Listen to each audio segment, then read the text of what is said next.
kú òwúrọ̀ níbo ibikíbi tí ẹ bá ti ń gbọ́ wa ẹ̀yàn mọ̀ Oòduà ilẹ̀ ń ṣú ilẹ̀ ń mọ́ ọlọ́jọ́ ń kọjọ́ ọjọ́ ń lọ ẹ̀dá ò máa fiyè sí ni ṣùgbọ́n gbogbo ohun tá a bá ń ṣe ẹ jẹ́ ká máa rántí wípé ìgbà kan ń bọ̀ tí àgbà pátápá ò ní ṣe é gbé mọ́ àsìkò tá a wà yìí àsìkò tí ó ta lẹ́nu gidi gan ni àsìkò tá a láti jókòó tá a láti túnú ara wò gbogbo ẹ̀yàn mọ̀ Oòduà ètò náà nìyí ètò tá à ń gbé bọ̀ tá à ń gbé aṣọ afẹ́ fún yín ẹ̀yin ọmọ Yorùbá ẹ ronú o.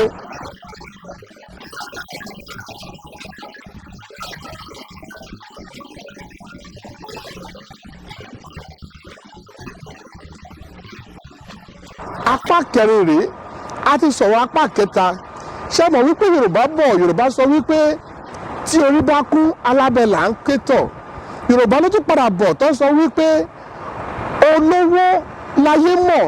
ṣùgbọ́n ẹ̀dá tó bá fi owó síwájú ìwà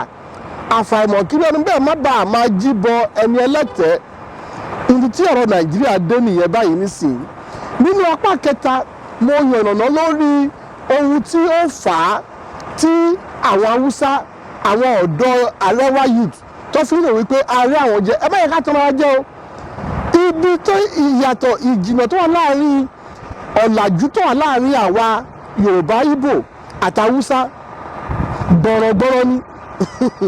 ṣùgbọ́n ọ̀làjú tó wà láàrin àwọn developed world àtàtà Yorùbá di ọmọ ẹ̀kan nílẹ̀ Yorùbá àbílẹ̀ Ìgbò gbọ̀rọ̀gbọ̀rọ̀ náà ni so kábàdì ẹ̀kọ́ rò wípé bóyá ká máa káàánú àwọn ọ̀dọ́ Arẹwà ẹ jẹ́ ká káàánú ara wa pàápàá ọ̀rọ̀ tá à ń sọ kì í ṣe lórí ọ̀dọ́ Yorùbá nìkan lórí gbogbo ọ̀dọ́ ọmọ Nàìjíríà ni ẹ má yẹ ká tọra wa jẹ ọ̀rọ̀ ìbò tó ń bọ̀ yìí òun náà ni Yorùbá ronú apá kìíní dé apá kẹwàá dálé lórí ṣùgbọ́n kí n tó sọ̀rọ̀ púpọ̀ lénìí ẹ jẹ́ kí n kọ́kọ́ fi yé yín pé ẹni tí ò bá tí ì gba PVC ẹ jọ̀wọ́ ẹ lọ gba PVC yín òun ló máa ṣe kókó ọ̀pọ̀lọpọ̀ á máa sọ wípé báwọn di ẹ̀dìbò gan kí ló máa ṣẹlẹ̀ ẹni tó máa wọlé òun ló máa wọlé kò rí bẹ́ẹ̀ bẹ́ẹ̀ bá dìbò Ọlọ́run á jẹ́ kó kàbó wa ìbò wa á dẹ̀ mátà káwá mú yẹn tì ṣe rí mo fẹ́ pe àkíyèsí wa sí kinní kan òun náà láti lò against wa láti ìgbà tó òyìnbó ti wá mú Yorùbá kingdom lẹ́rú látara Àjẹ̀bú títí dòní yìí òun ni divide and rule kọ́kọ́ mọ ẹ̀yìn yá síra wọn kọ́kọ́ mọ ẹ̀yìn Haúsá sí Yorùbá kọ́kọ́ ti Yorùbá sí Ìgbò kọ́ọ̀dì àbáyẹ ká gbọ́ra wa yé ọ̀rọ̀ ìbò tó ń bọ̀ yìí kì í ṣe ọ̀rọ̀ ọ̀dọ́ nìkan o ọ̀rọ̀ ọ̀dọ́kọ̀dọ́ tí ó bá lè ṣe ìlú tí ó ní discipline tó ní àmúwọ́ra tó lè ṣe ìlú ní bó ṣe yẹ kí ìlú rí ọ̀rọ̀ ọ̀dọ́kọ̀dọ́ tó lè ṣe ìlú bó ṣe yẹ kó rí ni tí a bá wo gbogbo àwọn ọ̀dọ́ tí wọ́n ti kóra wọn jọ báyìí sí tí wọ́n ní àwọn fẹ́ ṣe ipò ààrẹ ẹ má yẹ kí n tàn yín jẹ o ohun táwọn bàbá yẹn fẹ́ kó ṣẹlẹ̀ òun ló ti ń ṣẹlẹ̀ yìí wọ́n ti mọ̀ wípé a ò ní gbédè ara wa yéra wa débi pé a fẹ́ mẹ́nu kò ká mú ẹnìkan sílẹ̀ ọ̀rọ̀ wọn bẹ̀ máa ṣẹ nítorí wípé Yorùbá bọ̀ wọ́n pòwe wọ́n ní àgbájọ ṣebẹ̀ ìpọ̀ òkú ẹnìkan ṣebẹ̀ ìṣàsùn ìṣẹ́dànù gbogbo la mọ̀ pé ṣíbí náà ń pè ní ìpọ̀ nígbà tí a pè yàn mẹ́wàá tí wọ́n ṣebẹ̀ tí ṣíbí òkú tẹ́nìkan bẹ̀ ìṣàsùn ìṣẹ́dànù kí ló fà á àìnífẹ̀ẹ́ ara ẹni ni o àìgbọ́ra ẹni yé bá a bá jókòó tá a bá gbọ́ra wa yé à á mọ̀ wípé àìnífẹ̀ẹ́ òun ló yìí ń bá wa jà lónìí kì í ṣe ní Nàìjíríà nìkan nílùú òkè òkun tí ọ̀pọ̀lọpọ̀ wa wà gbogbo àwọn ọmọ Nàìjíríà á kóra wa jọ ṣùgbọ́n à ń ṣe oríire lẹ́yẹ kankan individual success la ní ní communal success kò sí Nigerian community kò sí Nigerian day ohun tó yìí ń fà náà tí àti lè mẹ́nu kò ẹ jẹ́ kí gbogbo àwọn ọ̀dọ́ tí aláàfẹ́ sáré yìí ẹ jẹ́ ká panupọ̀ sójú kan kí á wo difference yìí sí Nigeria complex but bó ṣe complex tó ló ṣe yẹ kó wà united sí the reason for our complexity ló yẹ kó jẹ́ the reason for our bondedness our reason for being complex should be our reason for merging together and say the more complex something is the more solid it is when they are glued together because about understand differences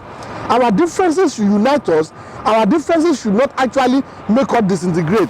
We have to hold our ká di òpó àárín wa mú kí gbogbo kan bá àfọ́dànù ká tó mọ ohun tó ṣẹlẹ̀ wọ́n á bẹ̀rẹ̀ sí í ṣe nǹkan àwọn á di wípé tá a bá dẹ̀ wá sọ pé àti ní political party gbogbo àwọn ọ̀dọ́ márààrún tó wà lójú ọpọ́n nísìnyí á rí wípé àwádìí ẹ̀mí mẹ́hẹ ṣé tí ẹ bá gba ẹ lọ tí bí gba bí lọ èrò ẹ àtẹ̀lé èrò bí àtẹ̀lé bí kò wá ní sí nǹkan kan á di kàkà kí eku má jẹ sèse á fi ṣàwàdànù ni ẹ má jẹ́ kí irú ẹ̀ kó ṣẹlẹ̀ sí wa mò ń bẹ̀ yín wípé ẹ jẹ́ kí gbogbo ọ̀dọ́ gbárùkù tira wọn ká gbọ́ra wa yé ká wá sí abẹ́ àsíá kan mi ò sọ̀rọ̀ fún Sowore mi sọ̀rọ̀ fún Fẹlá Dúrótoyè mi ò sọ̀rọ̀ fún ọ̀kan wọn mò ń sọ wípé kí gbogbo ká kóra wa jọ lábẹ́ òṣùṣù ọwọ̀ kan lábẹ́ àsíá kan ká gbọ́ra wa yé ibẹ̀ láti mọ ohun tá a fẹ́ ṣe ju gbogbo ẹ̀ lọ ẹ jọ̀wọ́ ẹ̀yin ọmọ Yorùbá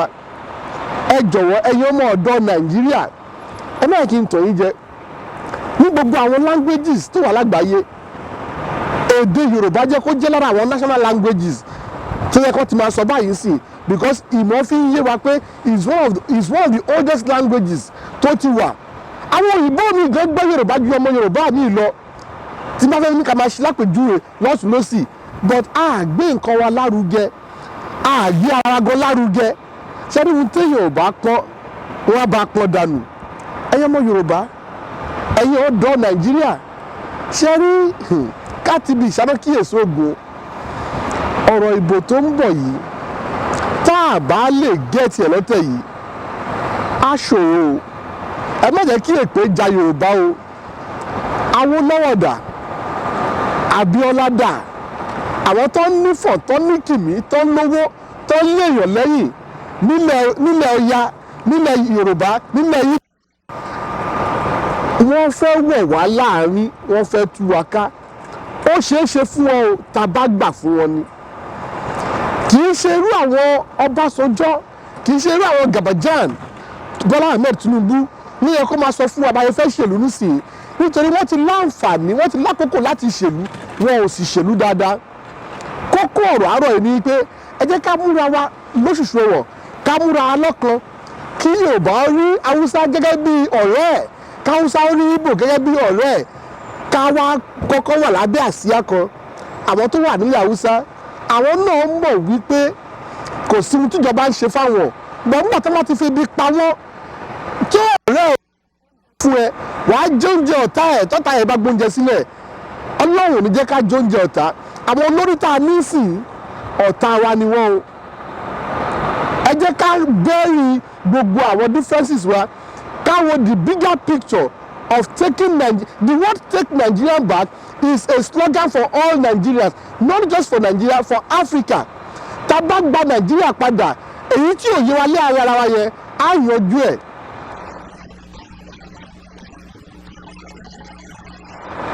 Balẹ̀balẹ̀ wọn náà fọmọ ayòfáyò